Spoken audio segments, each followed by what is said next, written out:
Hola a todos, les habla su capitana Era Calderón y les doy la más cordial bienvenida a un nuevo episodio de Era de Aviación.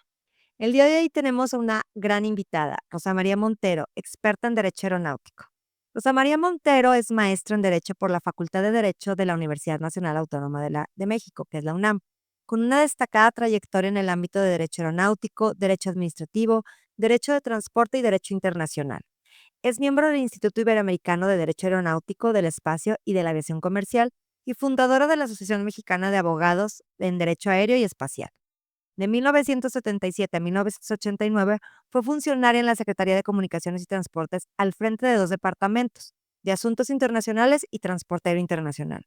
Manejó la agenda internacional de la DGAC con atención de asambleas de la OASI y de la CLAC, así como el grupo de expertos en políticas de transporte aéreo, negociaciones de convenios bilaterales de servicios aéreos y la coordinación de actividades del Comité Nacional de Seguridad Aeroportuaria y la Comisión Nacional de Facilitación.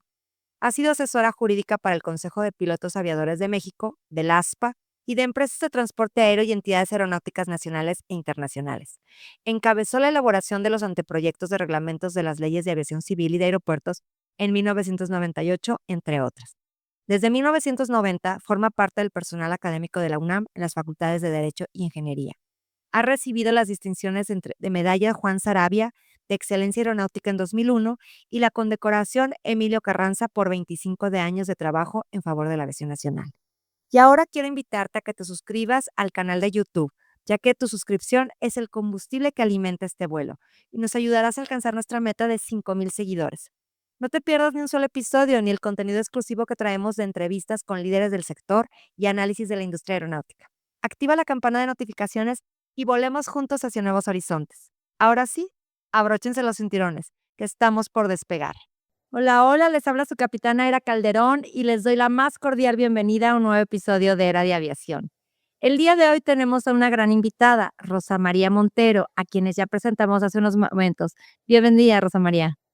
Buenos días, Era. Mucho gusto en estar aquí contigo. Es un gustazo tenerte.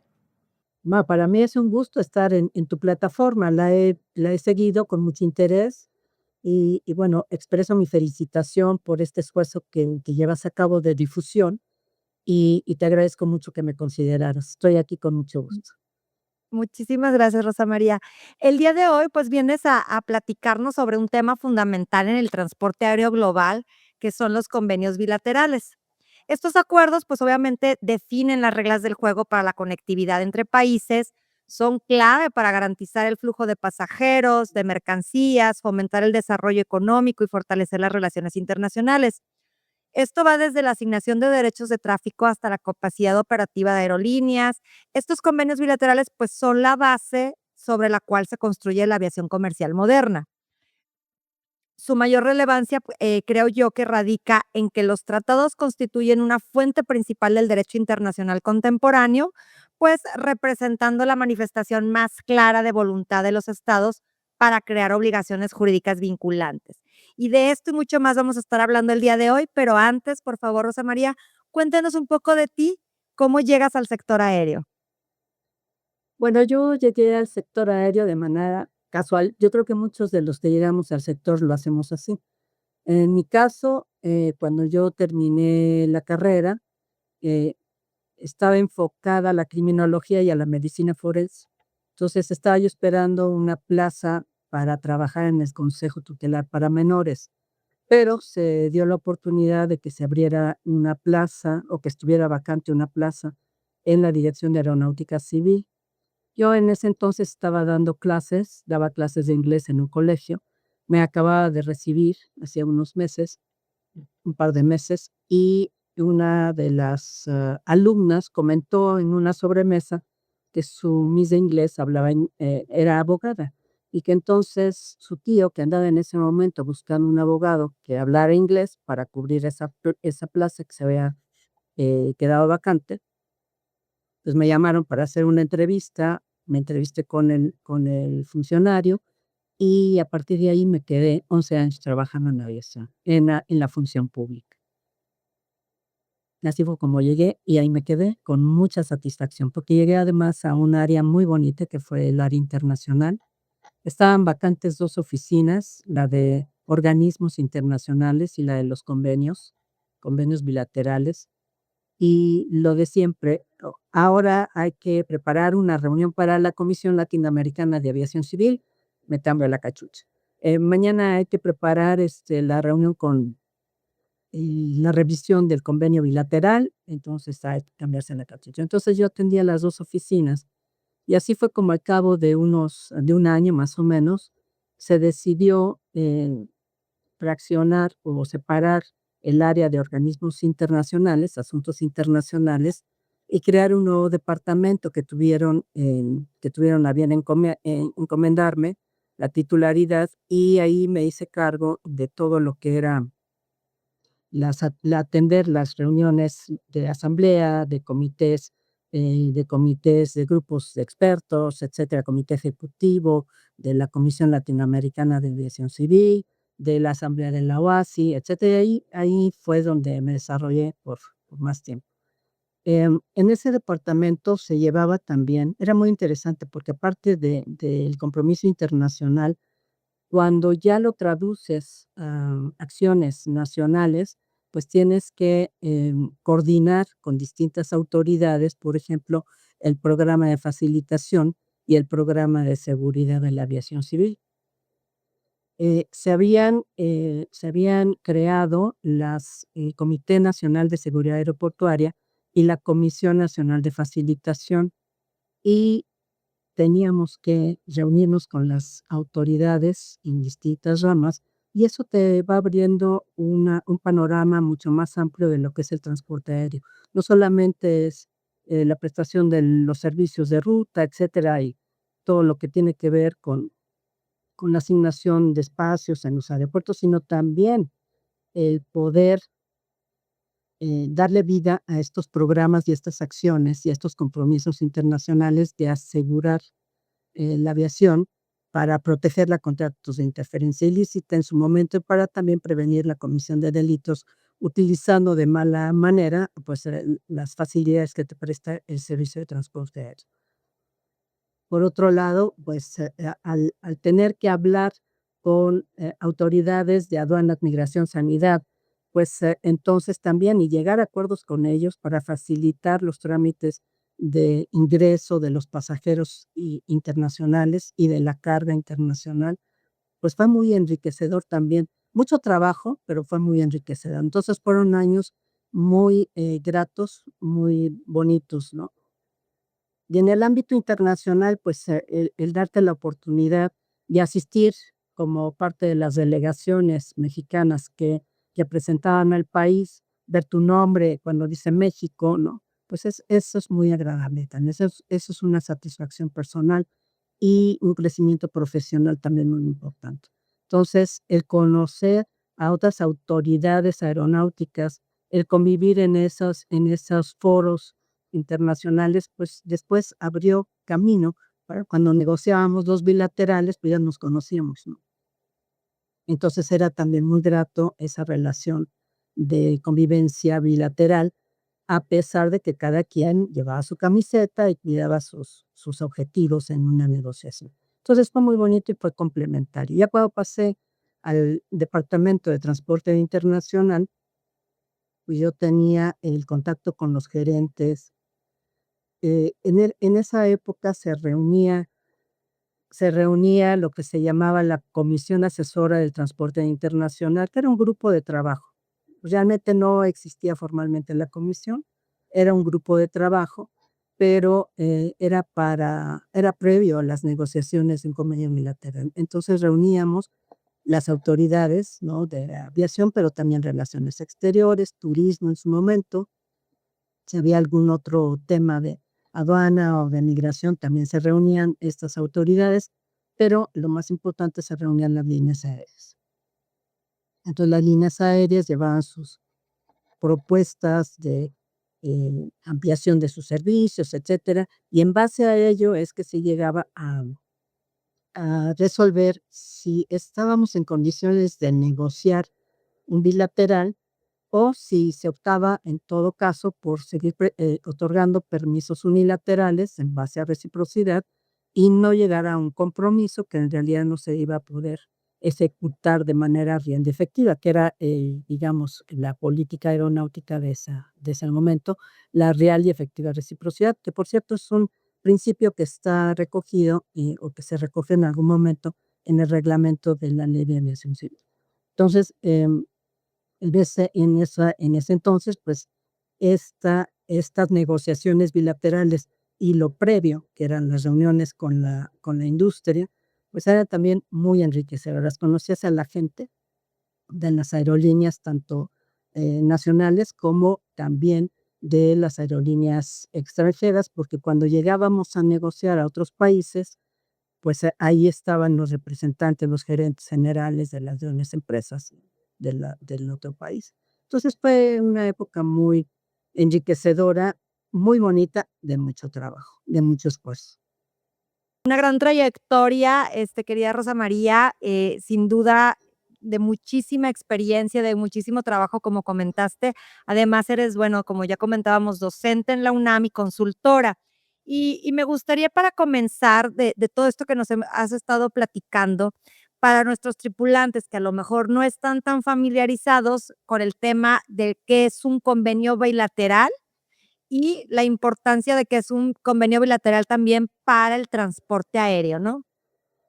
Bueno, los convenios bilaterales de transporte aéreo, pues son tratados que celebran los estados para establecer las condiciones en las que pretenden desarrollar los servicios aéreos entre los dos países. Pueden ser bilaterales entre dos países, pero también pueden ser regionales, pueden sentarse a negociar regiones en igualdad de condiciones y, bueno, ya reúnen a más estados. Entonces, en este caso, ya depende de la intención o de los compromisos que los estados negociantes tengan en cuanto a otras, políticas económicas de desarrollo económico, etcétera. Eso puede ser regional. Entonces, en ese caso, los foros se abren y puede ser, que se negocien, convenios multilaterales para la prestación de los servicios de transporte aéreo. Pero, en realidad, los convenios bilaterales siguen siendo la herramienta principal de negociación, porque permiten a los estados, un intercambio más cercano, buscar un intercambio más equitativo también, y eventualmente lograr un equilibrio, por lo pronto en el papel, ¿no? De reciprocidad, pero si tienes una política aeronáutica que tenga objetivos muy precisos, pues también los puedes colocar dentro del texto bilateral y de esa manera, ir buscando que tus aerolíneas tengan una participación real, una participación equitativa y justa en el mercado, ¿no? Entonces, esa es la intención. Y finalmente, los convenios bilaterales sobre transporte aéreo se enfocan a establecer las condiciones de participación en el mercado. Entonces, hay algunos que regulan la capacidad, que regulan las tarifas, los derechos de tráfico, por supuesto, y Claro. algunos que definen las rutas. Actualmente ya no se estila mucho que los convenios definan las rutas, se deja un poquito más, es un grado de liberalización. Que sean las aerolíneas las que determinen qué rutas necesitan los servicios. Entonces, ellas son las que finalmente van a llevar a cabo los servicios y entonces buscan aquellas, zonas, aquellas rutas que sean rentables, ¿no? Claro. Donde van a invertir recursos con, una proyección de cuánto van a ganar en la prestación de ese servicio. Entonces, básicamente, los convenios bilaterales son ese marco que permite una desarrollo, un desarrollo sano, un desarrollo saludable y establecer las condiciones en las que el transporte aéreo realmente se va a ejecutar sobre una base de, igualdad de condiciones, ¿no? Una base justa de competencia. Esta parte me llama mucho la atención que comentas, porque finalmente, estos convenios se hacen precisamente para generar una certeza entre derechos y obligaciones de las partes. Digo, como bien mencionabas ahorita, se negocian aspectos que a lo mejor 2 estados, 2 países quieren llegar a acuerdos en común. Como dices, lo firman en papel, pero es para dar una seguridad jurídica, ¿no? Ujú, Hay una formalidad, ¿sí? Al momento de celebrar este convenio y hay una obligatoriedad. Esta obligatoriedad significa, como bien comentas, que pues genera compromisos entre las partes, ¿no? Para este punto me gustaría también que nos platicaras un poco qué relación tienen estos convenios con el convenio de Viena sobre el derecho de los tratados internacionales de 1969 en base a esta parte como de la certeza, la seguridad, la obligatoriedad. Okey, sí.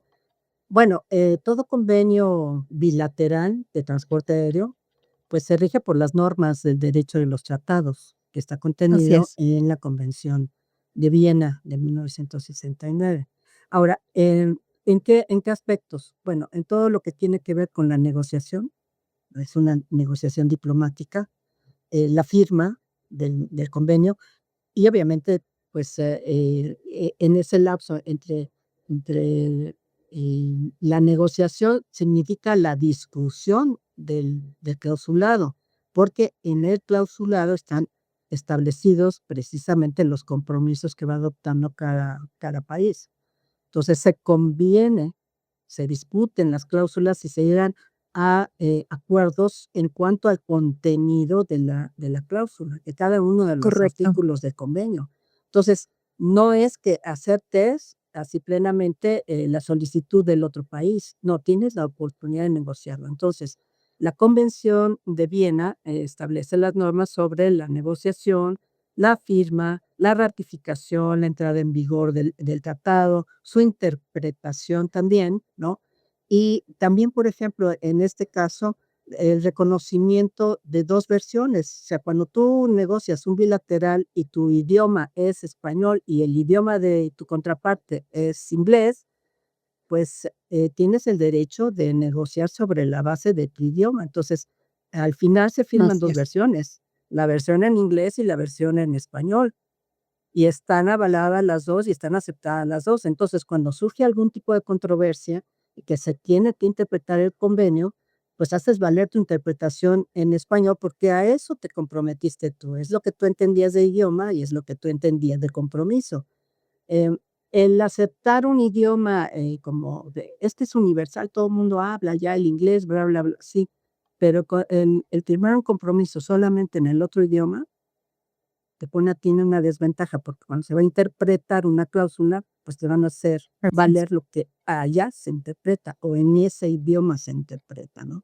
Entonces, es conveniente también el aceptar las 2 versiones y eso lo regula también la convención. Por otro lado, eh, el cumplimiento, o sea, el compromiso de los estados a cumplir lo que se está pactando. Es decir, el principio del pacta sunt servanda, que es esencial para las relaciones internacionales.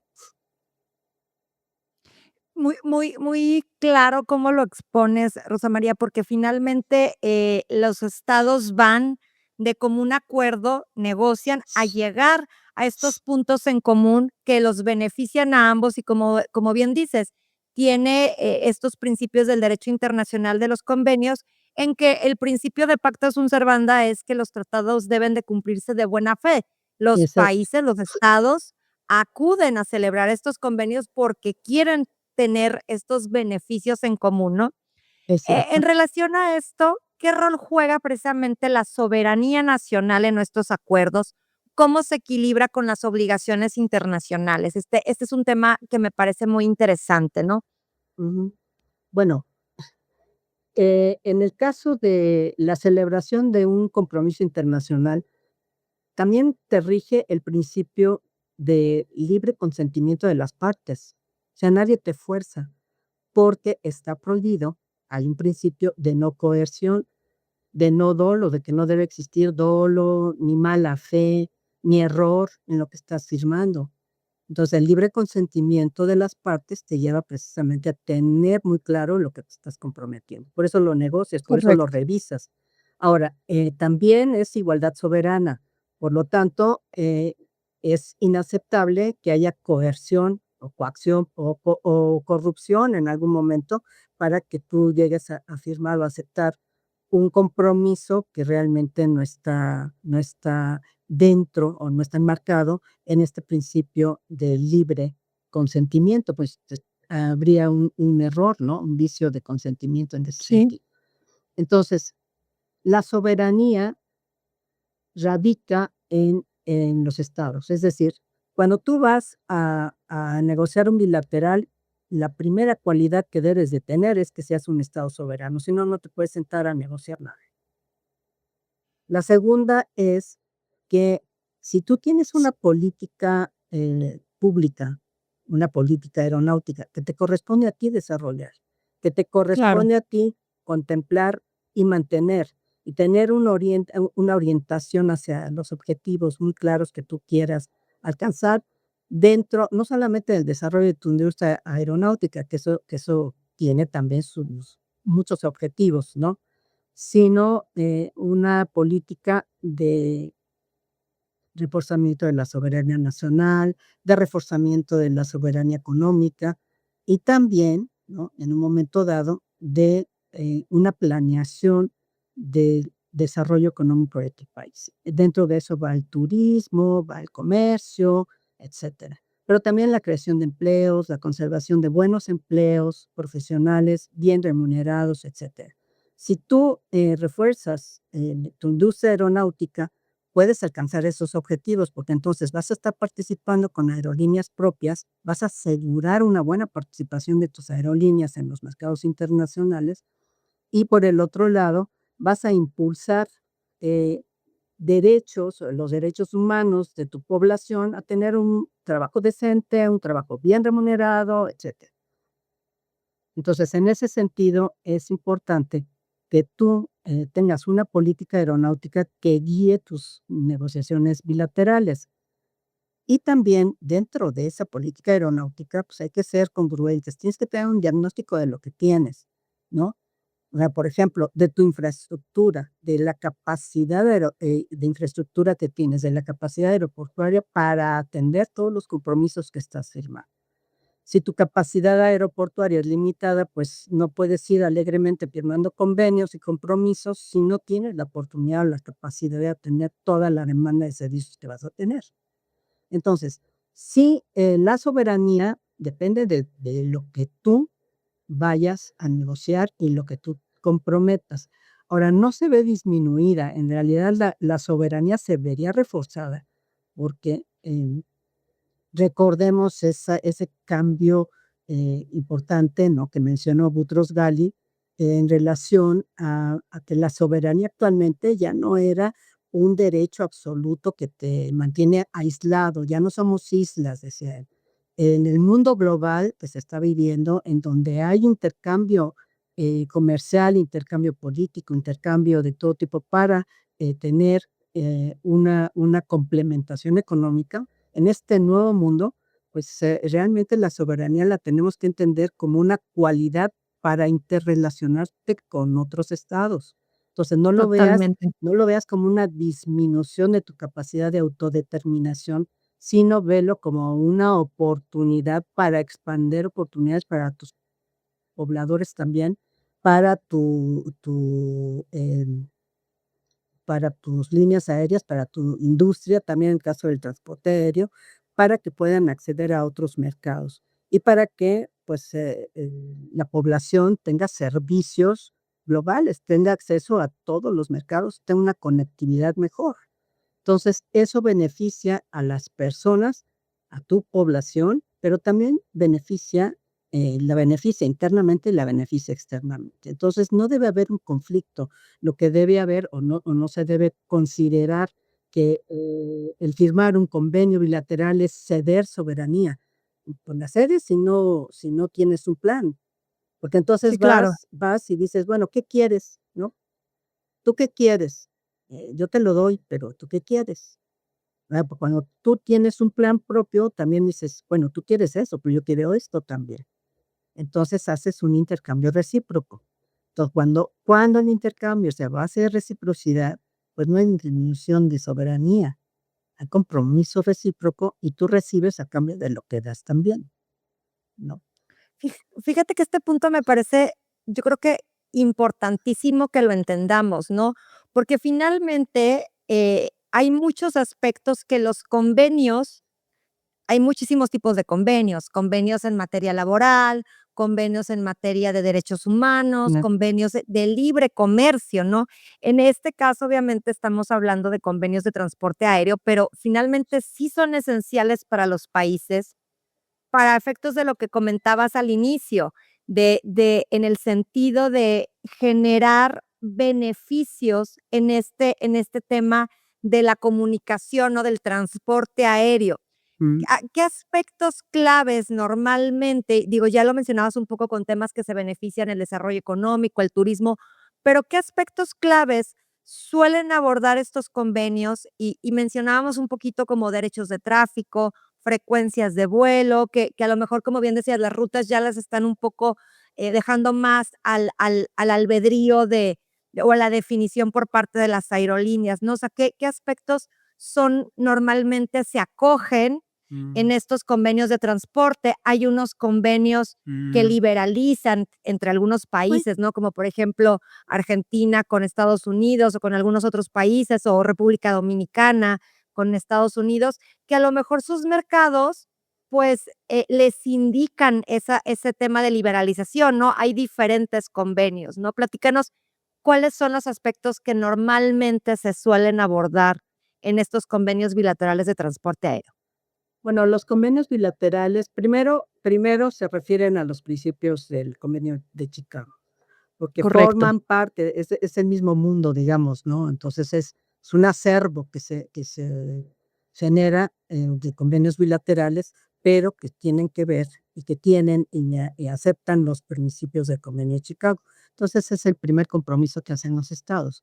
Entonces, nos referimos a Convenio de Chicago, nos regimos por esos principios de paz, de buena voluntad, de buena fe, de buena, vecindad, de cooperación internacional, etcétera, etcétera. Entonces, esos son es el primer ejercicio, es el primer tipo de cláusulas, viene desarrollado en el preámbulo, etcétera. Y ahí manifiestan la libre voluntad de los Estados de comprometerse conforme al clausulado que después se desarrolla. Las cláusulas pueden ser administrativas, o sea, hay una cláusula de definiciones, después vienen cláusulas administrativas en donde se reconocen mutuamente los certificados de aeronavegabilidad, el certificado de matrícula. Ahí cabría también el AOC y cualquier otro certificado que uno de los estados, que es miembro de la OASI, otorga a sus aerolíneas y que debería ser validado, y aceptado por el otro estado, porque también es miembro de la OASI y también cumple con los ARPS, ¿no? Con las normas CIE y métodos recomendados de la OASI, o sea, con los 19 anexos. Entonces, en ese sentido, hay un reconocimiento, ¿no? La otra cuestión es, asuntos administrativos para facilitar el transporte Sí. aéreo. Los otros son operacionales.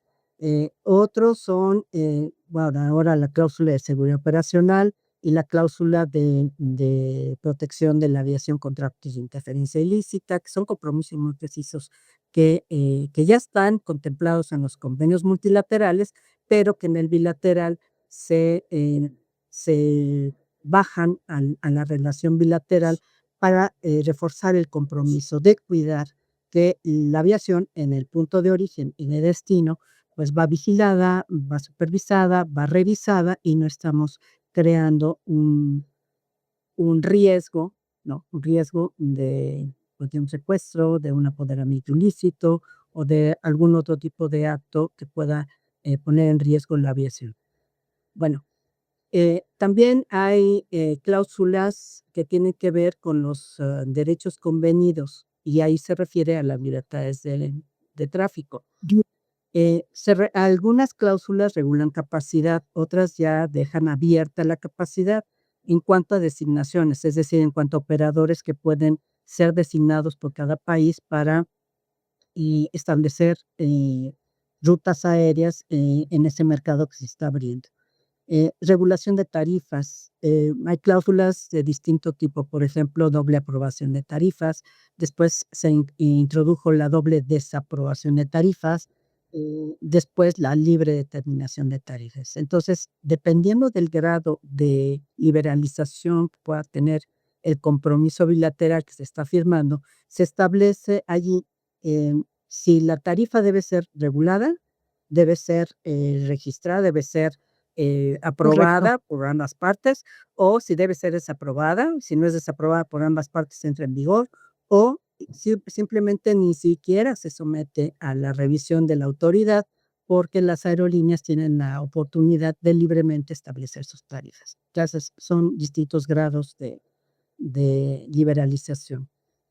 Otra cuestión es la protección del medio ambiente. No todos los convenios, porque además eso es más reciente, no todos los convenios contienen cláusulas de protección del medio ambiente y compromisos específicos, pero ya existen algunos convenios que las empiezan a introducir para fomentar también que los países se comprometan realmente, ya en el mercado bilateral, a cumplir con estos programas que la OASI a nivel mundial está generando y está impulsando, ¿no? Como puede ser CORSIA, etcétera. Así es. Pero en realidad, o el uso, ¿no? La promoción de uso de combustibles alternativos, sustentables, pero, eh, pero eso va en progreso. No todos los bilaterales lo contemplan. También, obviamente, existen en los cuadros de rutas. Los cuadros de rutas pueden ser muy restrictivos si defines las rutas y si defines ahí cuáles son las condiciones de operación. Ahí puedes determinar si puedes operar en esta ruta en particular, te están otorgando derechos de quinta libertad o de séptima libertad, en el caso de la carga, por ejemplo, ¿no? Para impulsar el comercio internacional, pues se han adoptado algunas cláusulas de liberalización en cuanto a séptimas libertades. Entonces, ahí te va dando, ¿no? Las condiciones de operación en el cuadro de rutas. Actualmente los cuadros de rutas ya no se restringen a los servicios regulares que eran los mixtos. O sea, se consideran servicio regular aquel que transportabas pasajeros, carga y correo. Ujú. Actualmente, los cuadros de rutas también contemplan condiciones especiales para servicios exclusivos de carga. Entonces, también establecen rutas o establecen las condiciones para la operación. También para servicios de vuelos de fletamento de pasajeros, de carga o mixtos, ¿no? También se establecen condiciones de operación que sea complementaria, es decir, lineal. O sea, tú bajas de Canadá, Estados Unidos, México, Sudamérica y de regreso. Pero actualmente convenios como el convenio que se firmó con Estados Unidos elimina la dirección geográfica. Tú puedes venir de donde sea y ejercer tus derechos de tercera, cuarta o quinta libertad sin problema. Entonces, Pero en temas de carga, ¿no? y en temas de pasajeros también, pero en carga Ah, es más okey. liberalizado, está mucho más Así es. liberalizado en temas de carga. En carga se contempla la séptima, por ejemplo, ¿no? Ujú. En pasajeros no, porque en pasajeros inclusive el convenio con Estados Unidos todavía reserva algunas rutas y condiciones para la operación de quintas libertades. No está Es liberalizada cierto. las quintas libertades. Entonces, lo que está liberalizado es la séptima para carga. Así es. Em, Luego también puede tener algunas otras, contemplar algunos otros derechos, como puede ser, por ejemplo, el convenio de Estados Unidos, la coterminalización, em, el poder trasladar tráfico interno como un cabotaje consecutivo, el poder desplazar a tus aeronaves internamente para posicionarlas y empezar vuelos en otros lugares. Muchas veces también aerolíneas que llegan eh, a desembarcar su tráfico en determinado aeropuerto, después se trasladan a otro para la pernocta y desde ahí Ujú. salen directamente a Estados Unidos, a un tercer país. Podrían hacerlo así, si está contemplado. Pero en ese sentido, eh, el reposicionamiento puede ser ferry o puede ser con la carga que va para afuera, no un Claro. movimiento de cabotaje. Pero, te da una ventaja, porque finalmente ahí da ventaja también o la oportunidad de que los aeropuertos puedan competir por prestar los servicios, por ejemplo, de Sí. pernocta prolongada, a base de las tarifas. Entonces, Si este aeropuerto te resulta demasiado caro, te mueves al otro y mañana sales de este otro que te da una tarifa más económica. Entonces, bueno, también es importante considerar la capacidad y la competencia en tu infraestructura aeroportuaria. No todos los aeropuertos deben tener las mismas tarifas, ni los mismos, ni ofrecer, Totalmente. porque tienes que ver también, ahí es una competencia del aeropuerto, de ver la ocupación que tienes y buscar más clientes para tu infraestructura, ¿no? Para tener mayores ingresos, etcétera. Siempre y cuando los servicios que prestes sean los servicios adecuados para el tipo de tráfico que estás atrayendo. Entonces, recordemos que un aeropuerto tiene que ser eficaz, tiene que ser económico, tiene que ser seguro, pero la eficacia y la competitividad del aeropuerto te la dan los servicios que te presta. Si no tienes suficiente aduana, o sea, agentes aduanales y de migración o de Sí, claro. salud, pues tienes unas largas filas que en realidad no te benefician, no benefician al usuario y que al contrario, te ponen riesgos innecesarios, porque a cualquier loco se le ocurre en algún momento, eh, empezar a dar voces, raras, ¿no? Y ocasionar pánico entre la gente y, bueno, un desastre en la fila que estás Sí, sí, manteniendo sí, por claro. horas, ¿no?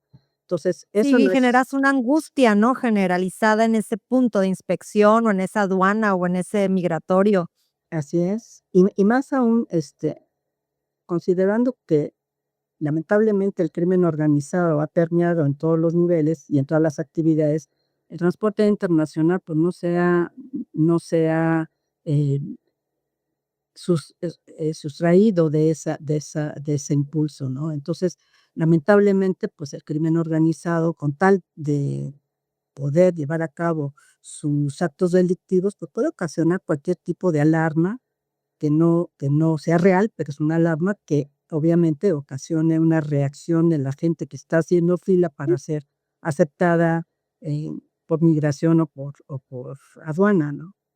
Y bueno, ellos consiguen su propósito y legítimo, legal, pero ocasionan un trastorno a la eficiencia de la instalación del aeropuerto. Entonces, hay que tener cuidado con eso. Las largas filas no ni te dan buena imagen, y lo que están reflejando es que no estás prestando un buen servicio. Entonces, tu aeropuerto no Claro. es eficaz, no es eficiente y es riesgoso. Tú dices: "¿Es seguro?". No, tampoco es seguro. Tener largas filas no te da más seguridad, te resta Sí, no, lo seguridad. lo que se busca es la facilitación, ¿no? Que todo Esa sea ágil, exacto. Ujú. Bueno, de hecho, los 2 programas de facilitación y seguridad ahora van de la mano, Así porque es, en un momento dado se decía: "No, es que yo privilegio la seguridad sobre la facilitación". No, es que no debe ser así, deben ir es de la correcto. mano.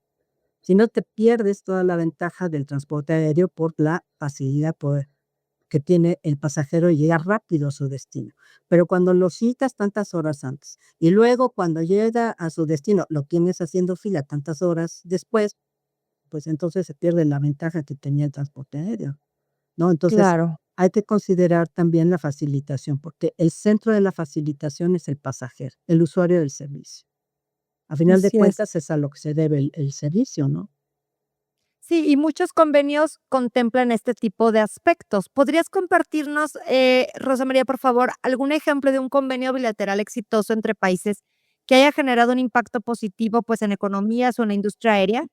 Bueno, yo creo que todos los convenios bilaterales impactan en la economía de los países, porque recibes turismo, porque, facilitas el intercambio de mercancías. Ahora, dentro de tu país, pues, tú tienes que garantizar que tus, medidas, todos tus protocolos para la admisión de pasajeros y de carga sean ágiles. Si los tienes, entonces estás promoviendo y estás participando, ¿no? Le estás garantizando esa ventaja que estás buscando, ese resultado de un intercambio, mejor, de un mayor intercambio de mercancías, etcétera, pero lo estás propiciando porque estás adoptando mecanismos simplificados para la adopción, para la entrada y salida de las mercancías, o para la admisión o salida de los pasajeros. Entonces, yo creo que todos los convenios bilaterales aportan, lo suyo, pero pues el país también tiene que aportar, la autoridad también tiene que aportar lo propio, facilitando que el tránsito por los aeropuertos sea lo más ágil posible, lo más seguro posible. En base a esto que estás comentando, Rosa María, me gustaría también enfocarnos en qué mecanismos existen en el derecho internacional para garantizar que las partes cumplan con los acuerdos establecidos en un convenio bilateral. ¿Y qué pasa si un país incumple? ¿No hay manera de poder exigírsele el cumplimiento de lo establecido en el convenio? Sí, de hecho, los convenios bilaterales contemplan 2 cláusulas que son importantes. Una es la consulta, porque recuerda que el Claro. pacta sunt servanda también se contrarresta o se neutraliza un poco con la posibilidad de una revisión posterior, porque cuando tú llegas a la firma de un convenio, las condiciones que estaban vigentes en ese momento pues eran estas, eran equis, ¿no? Tú Sí, hace querías años, impulsar ¿no? sí, tú querías impulsar en ese momento los servicios de turismo, pero no tenías suficientes aerolíneas nacionales que pudieran participar, etcétera. Entonces, dejaste un convenio un poco abierto, digamos, ¿no? Pero actualmente, las circunstancias cambiaron y tienen la oportunidad de solicitar consultas para revisar los resultados. Una Sí, cosa era porque la tus proyección. circunstancias cambiaron, ¿no? Como bien Es señalas. exacto. O sea, ahora ya tienes un mercado con resultados que puedes analizar y que eventualmente puedes corregir, digamos, ¿no? La intención, o sea, recordemos que el Convenio de Chicago tiene el principio de participación justa y equitativa. Entonces, Ujú. no quiere decir que sea una participación al 50%. Lo ideal sería que si tú estás creando un mercado aéreo, pues tus aerolíneas puedan participar al 50%. ¿No? Eso sería lo ideal. Esa, digamos, es la política, la predeterminación de capacidad, en donde se establecían cuotas, para nivelar la capacidad operacional de las aerolíneas de un estado frente a las del otro, etcétera. Pero eso, bueno, como quiera, ya se ha ido superando, se ha ido dejando una mayor libertad en cuanto a la capacidad que pueden ofrecer las aerolíneas. Entonces, en ese sentido, de todas maneras, tú podrías, en un momento dado, solicitar una consulta para corregir un resultado que no es el que tú buscabas. Eh, entonces, las consultas se llevan a cabo sobre una mesa de negociación, se revisan las condiciones, se escuchan opiniones, tus quejas o lo que sea, y la otra parte también te presenta lo propio. Esa es una de las herramientas. La otra herramienta es, puede haber una queja, o sea, yo puedo considerar que no estás cumpliendo plenamente el compromiso que adquiriste. Entonces, yo sí estoy cumpliendo, pero tú no en el mismo sentido, en la misma proporción. Yo no estoy Con la poniendo misma reciprocidad. exacto, porque nos comprometimos a no intervenir, ¿no? Los estados no van a intervenir, las aerolíneas van a definir qué rutas van a operar, qué mercados van a operar, con qué capacidad, o sea, qué aeronaves van a utilizar.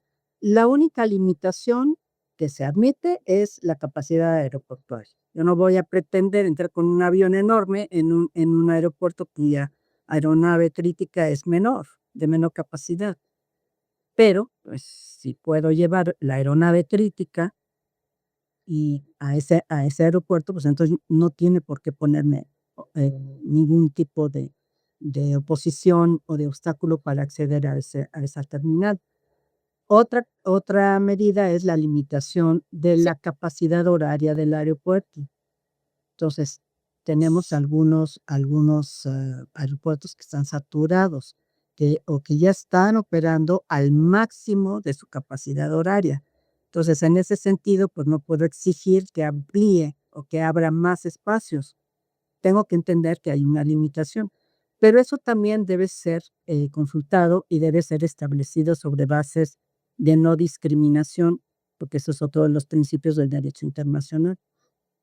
Entonces, bueno, y del derecho aeronáutico, por cierto. Entonces, Claro. en ese sentido, también puede haber una queja por parte del otro estado y antes de una consulta viene la queja. Yo tengo que admitir el documento y lo ideal sería analizar profundamente en qué consiste la queja, ver, reunir a mi industria, ver lo que nos están planteando y también escuchar a mi industria si tiene quejas similares del otro lado, ¿no? Claro. Entonces, en ese sentido, la siguiente etapa es contestar la queja, atenderla inmediatamente, a lo mejor crear una mesa, de De trabajo, trabajo. no de negociación, sino de trabajo, para ir palomeando aquellos aspectos que se pueden solucionar antes de irnos a una consulta, ¿no? A una consulta formal. No fue posible, entonces nos vamos a una consulta, pero ya es una negociación para resolver esos puntos, ya no para otra cosa, para resolver esos puntos. Y Claro. atender esa queja que nos están presentando y justificar, si es posible justificarlo, por qué, nos desviamos, ¿no?, Del cumplimiento. del cumplimiento estricto y exacto de la cláusula. A lo mejor tenemos, De razones, pero hay que justificarlas.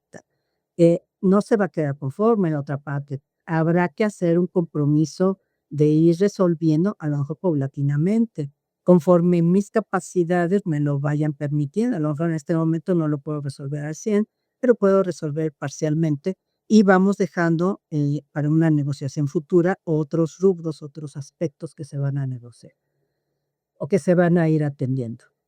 Obviamente, esto requerirá nuevas consultas, nuevas, mesas de trabajo en donde vamos palomeando los alcances y el cumplimiento de esos compromisos nuevos que estamos adquiriendo para, atender aquel desvío del cumplimiento original, ¿no? Entonces, inclusive como una renegociación del convenio, ¿no? bueno, pues, pudiera ser, o sea, en un momento dado, si de parte nuestra también tenemos, algún lo podemos poner en la mesa. Hay un desbalance en el equilibrio de participación, ¿no? Entonces, el convenio no se reduce, o el compromiso no se reduce a un aeropuerto en particular, se traduce en un mercado bilateral, no en una ruta en particular, no en un aeropuerto en particular. Entonces, tenemos que revisar el resultado de todo el compromiso que se llevó a cabo. Entonces, De si acuerdísimo. vemos que, en este momento los números dicen que tú te estás llevando el 73, 76% del tráfico, pues entonces yo también tendría alguna objeción, ¿no? O sea, ¿cuál es la razón por la que tú te llevas un 76% y yo estoy reducido cada vez más en mi participación? Entonces, no solamente es el número de empresas que ya entraron, nuevas, por ejemplo, en el caso de Estados Unidos, sino también de la participación posible que tienen mis aerolíneas en ese mercado. Ahora, estoy Claro. conforme con la participación, no importa que esta reducción, este 24% es suficiente porque mi capacidad, de industria es de ese tamaño. Está Bueno, topada eso, ¿no? de todas maneras, en números me significa un Claro. mercado muy importante. A lo mejor, si lo comparo con otros mercados en donde mi participación es al 50% y a lo mejor hasta superior al 50%, mi ingreso o mi resultado económico es mucho menor que el 24% que me permite este convenio. Entonces, también eso lo tienes que Analizar. ponderar, ¿no? Sí, o sea, hay que analizarlo y ponderar. Entonces, bueno, básicamente sería esa, ¿no? La solución de controversias puede ser en un panel, bilateral, en donde ya resolvimos el asunto, ya a lo mejor asumimos nuevos compromisos que se van a ir cumpliendo en el tiempo. No alcanzamos el acuerdo, no solucionamos el problema. Entonces, se puede acudir a un panel arbitral. Está contemplado en los propios convenios bilaterales.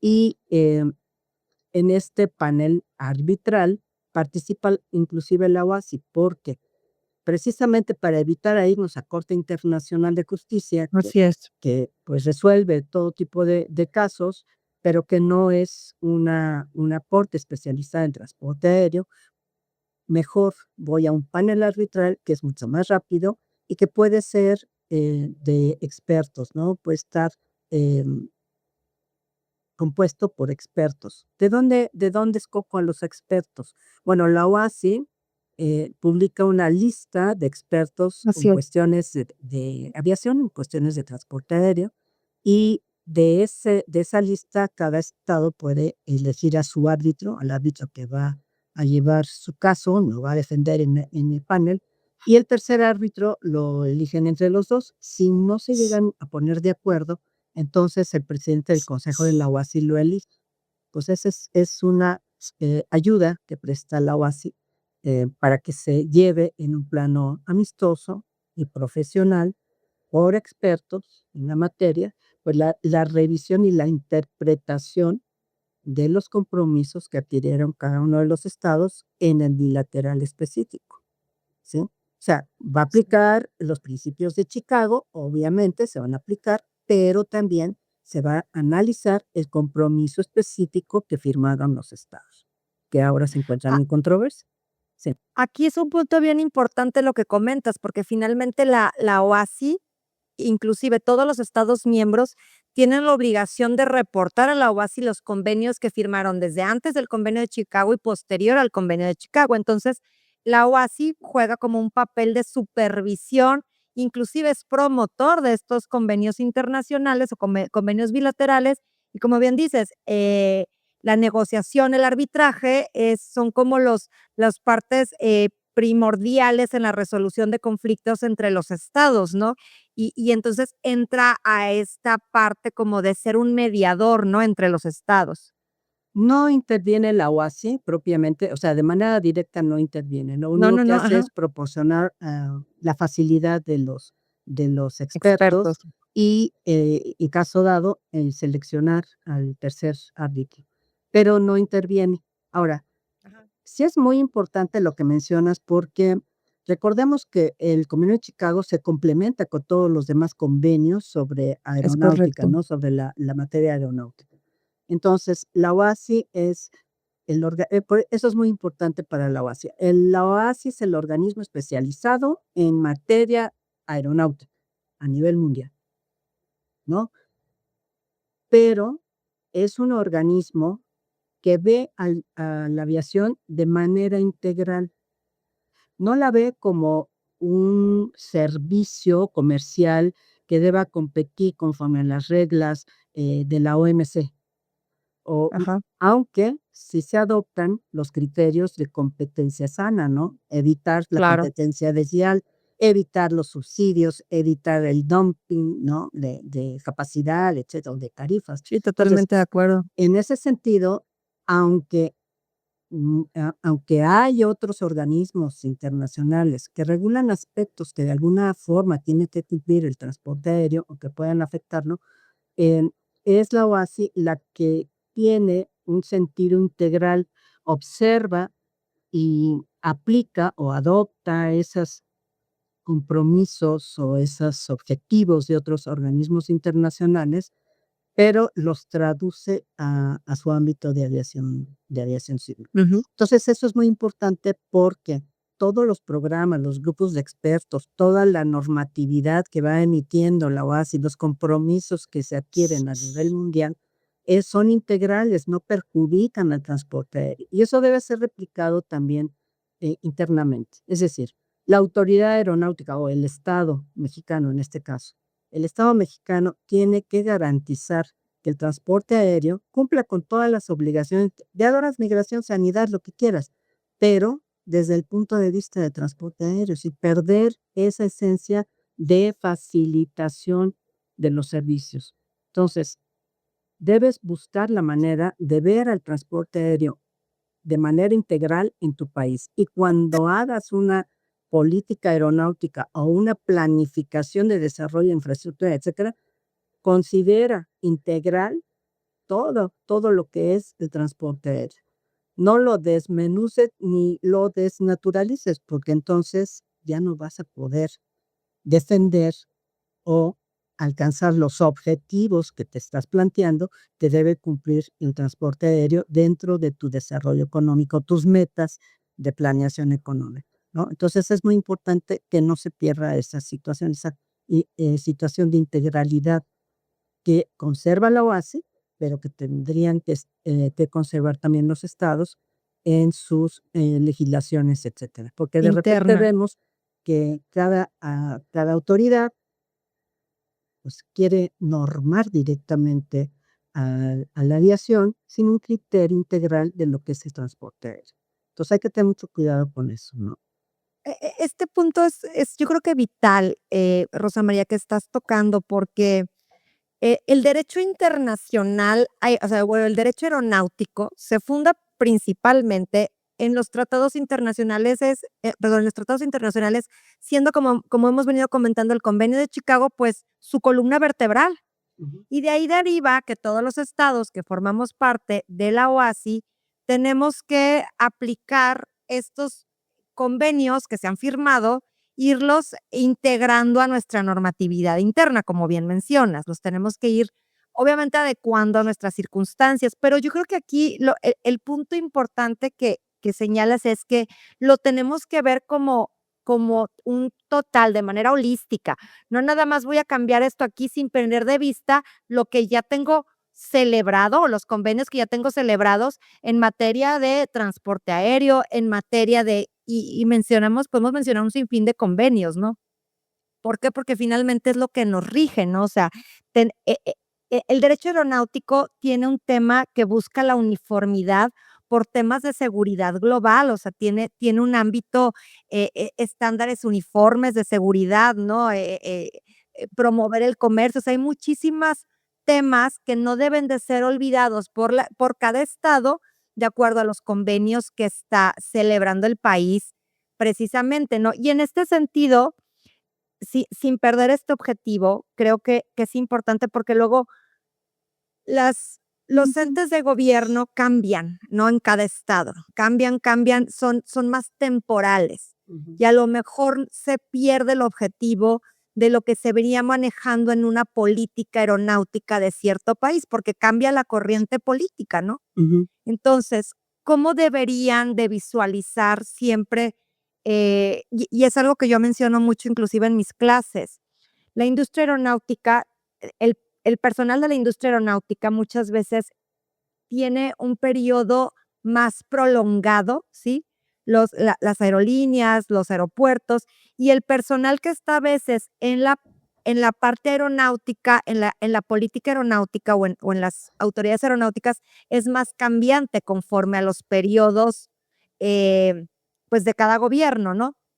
Ya sean, sexenales o cada 4 años, dependerá del país, ¿no? Entonces, Mm, yo creo que es muy importante que siempre los pues, países reconozcan y sepan mm, que hay convenios que están firmados desde hace tiempo mm. y que se tiene que ir uno ajustando a, cuando quiere hacer cambios, a que no podemos olvidar lo que los pactos que ya están celebrados anteriormente, ¿no? Eso es correcto. Mira, esto es fundamental porque la OASI, dentro de las múltiples tareas que está desarrollando, tiene un programa de relevo generacional, ¿no? Así es. Y de profesionalización de las autoridades aeronáuticas. La OASI es un organismo técnico.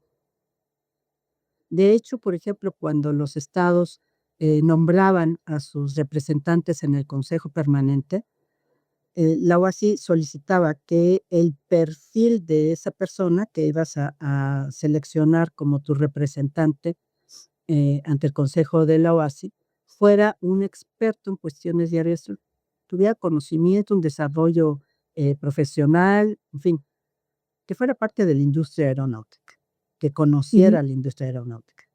Es más, hasta se bromea, se dice que hable aeronáutico, punto, ¿no? Sí, sí, sí. Entonces, Sí, en totalmente ese de acuerdo. pues sí, en ese sentido, se garantizaba que el trabajo que hacía la OASI a través del consejo, que es fundamental, que es importantísimo, em, realmente las discusiones en ese nivel, si bien son políticas, porque tienes que mediar, obviamente el consejo, es el órgano ejecutivo, pero está compuesto por países, por un grupo de países más desarrollados en la industria de aviación, otro grupo que está representando a los países que invierten en infraestructura Ujú. y que apoyan, la navegación aérea segura, y otro grupo de países que están ahí porque representan grandes regiones geográficas. Entonces, es Así es. un órgano democrático, ¿sí? Entonces, sí es técnico, sí está discutiendo, cuestiones técnicas, pero también está equilibrando la participación de los estados, porque, bueno, lo ideal sería que dejes en manos de los más adelantados el establecer la norma internacional que va a ser obligatoria para todos los demás países. Eso sería lo ideal, ¿no? Entonces, todos estaríamos en la aviación del primer mundo, ¿y Pero podríamos? no puedes dejar a los países que están como representados o que tienen menor participación en cuanto a inclusive cuotas económicas o desarrollo de los servicios de navegación aérea, Exacto. etcétera, ¿no? Por eso es que se conforma este consejo de esa manera. Entonces, cuando se toman las decisiones de una nueva normatividad, una nueva norma internacional o de un nuevo método recomendado, se oye la voz de estos países también y entonces se equilibra. Habrá algunos países que puedan cumplir al 100, mañana mismo. Habrá otros países que tengan que, solicitar un plazo para el cumplimiento, etcétera. Eso se vio, por ejemplo, con el ruido, la homologación del ruido. Entonces, hubo muchos países que decían: "Es que yo no puedo cumplir en los plazos que me estás imponiendo el cambio de los motores o la instalación de filtros de ruido. Yo no puedo hacerlo. No tengo la capacidad económica". Entonces, se fueron dando prórrogas para que esto se pudiera cumplir de manera justa y equilibrada para todos los países. Entonces, esto es muy importante, pero, regresando al punto, la OASI es un organismo especializado y para poder cumplir tus obligaciones contraídas en los Es convenios, aeronáuticos, que son varios, también tienes que ser una autoridad especializada. Por eso es que la OASI está promoviendo estos programas de capacitación profesional de la gente o de todo el personal que se va a hacer cargo de la función pública, porque entendemos que la industria, a través de la IATA, de la ASI, etcétera, de los otros organismos privados, pues también capacita al personal, técnico aeronáutico, etcétera, y tiene un cierto grado de profesionalización estándar, ¿no? Pero en el caso de las autoridades aeronáuticas también se requiere tener un grado de profesionalización. Incluso ya está hasta contemplado dentro de los derechos humanos, ¿no? El tener una administración pública, profesional, claro, porque de otra manera, una buena administración pública, porque de otra manera te tropieza a la industria. Es una totalmente de persona acuerdo. que está ejerciendo una función, de autoridad, pero que no tiene idea de la importancia de las acciones que está tomando, pues, en realidad, lejos de favorecer y lejos de facilitar, lo que está haciendo es obstaculizar, te pone obstáculos internos. Ya ni siquiera te tienes que ir al extranjero que te pongan obstáculos, te los ponen internos. Entonces, eso es muy importante y la OASI ya tiene un programa de profesionalización, pero también de relevo generacional, porque hay que pensar que en determinadas épocas, en determinados momentos, estas personas que hoy ejercen la función pública o que están dentro de la industria, pues van a ser relevadas el día de mañana. Y las personas que van a llegar, pues tienen que llegar hablando aeronáutico, ¿no? Ya tienen que llevar Totalmente de una acuerdo. una capacitación para porque van a relevar en vivo, ¿no? Así es, te vas a subir a la bicicleta cuando van dando. Entonces, no se va a detener para que tú te subas, no, te tienes que subir y darle al pedal, ¿no? Igual que los demás. Y así sucede, pero sin capacitación. Entonces, es muy difícil que la gente que se va incorporando, desde la noche a la mañana se ve rebasada, porque no con Así es. ni siquiera entiende lo que está haciendo, ¿no? No tiene idea de administración pública, porque no se les da una capacitación en la administración pública.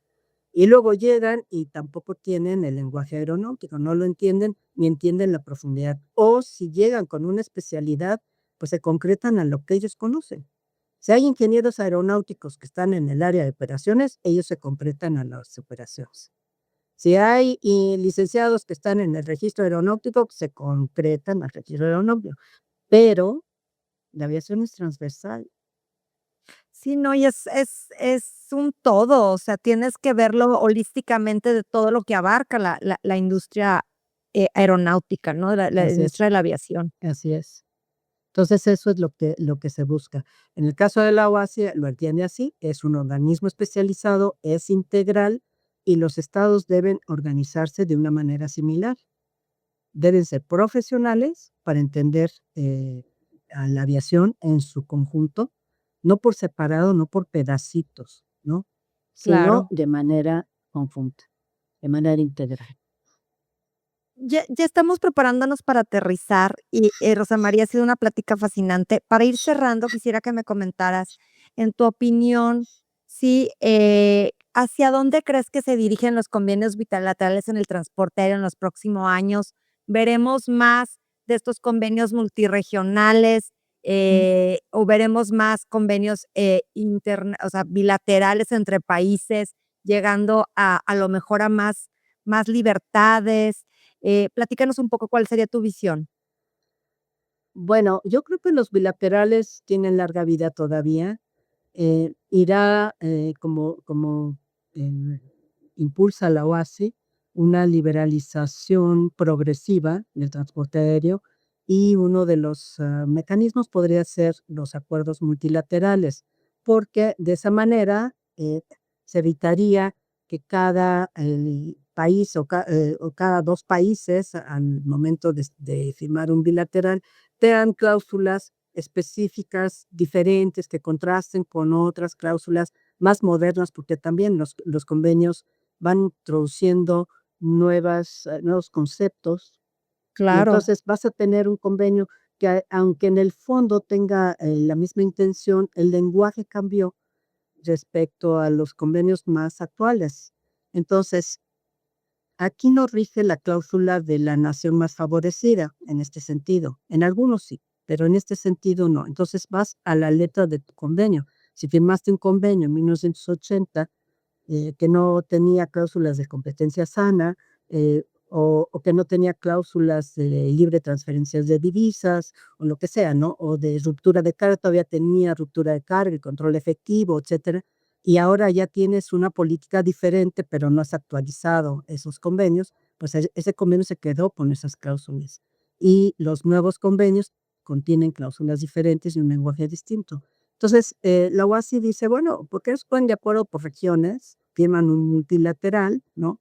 Que ya las cláusulas sean uniformes, se entienda el lenguaje de manera uniforme, y que todo lo que sea libertades de tráfico quede sujeto a reservas por parte de los países. Entonces, un país puede acep- aceptar todas las libertades del aire, ¿no?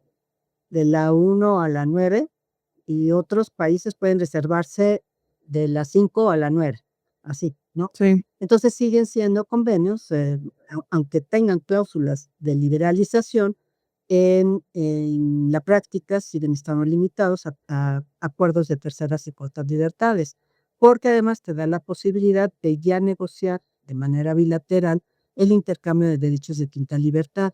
Entonces son multilaterales libres, pero son bilaterales en cuanto a ciertos otros derechos, ¿no? Aspectos, ¿no? Entonces, Ujú. todavía es complejo y bueno, depende de la política aeronáutica y de los objetivos que tú tengas, ¿no? En el caso de México ha optado por mantener la soberanía sobre el espacio aéreo y tener una intervención directa y conocer previamente cuáles son los compromisos que se adquieren. Entonces, el esquema bilateral es el que te facilita ese control.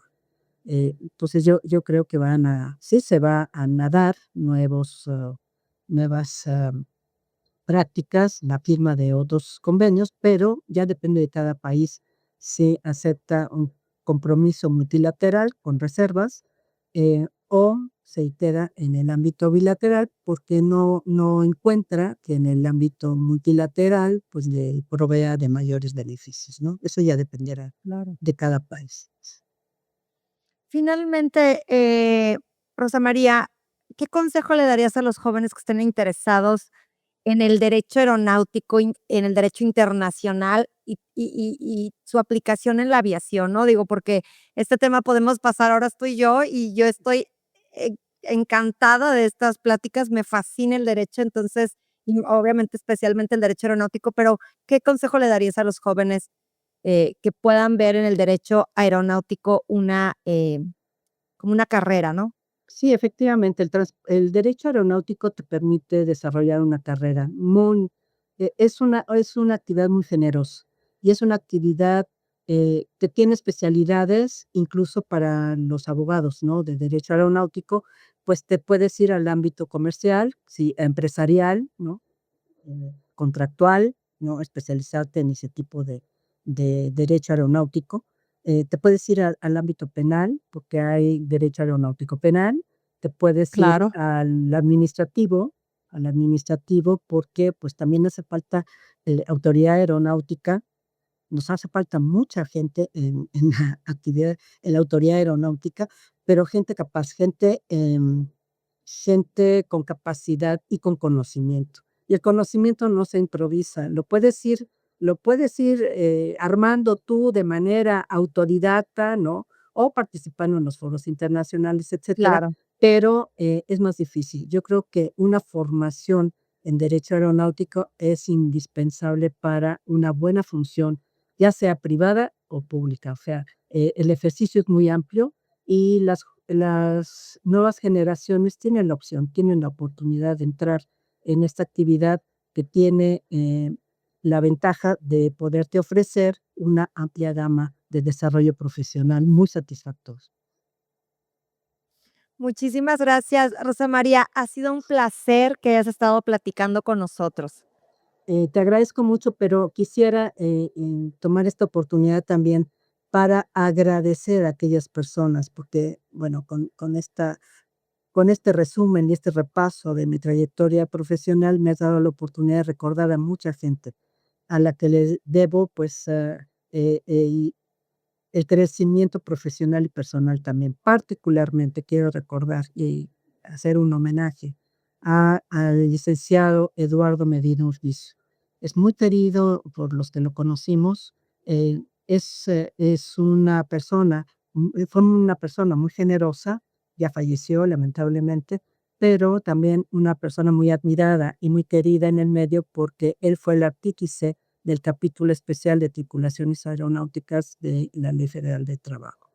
Otras personas muy importantes en el derecho aeronáutico fueron el licenciado Enrique Loaesa Garay, que fue nuestro primer Ujú. representante de México en el Consejo de la OASI, y el doctor Antonio Franco Sedalt, que fue el segundo representante de México en el Consejo de la OASI.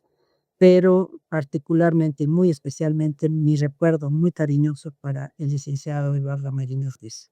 Y a ti te agradezco mucho y nuevamente te reconozco este esfuerzo de difusión y mi cariño y mi reconocimiento. Muchas gracias. Muchísimas gracias, querida Rosa María. Pues esperamos que sea la primera de muchas conversaciones. Ha sido una delicia. Y también quiero agradecer mucho a nuestros tripulantes por escucharnos al final.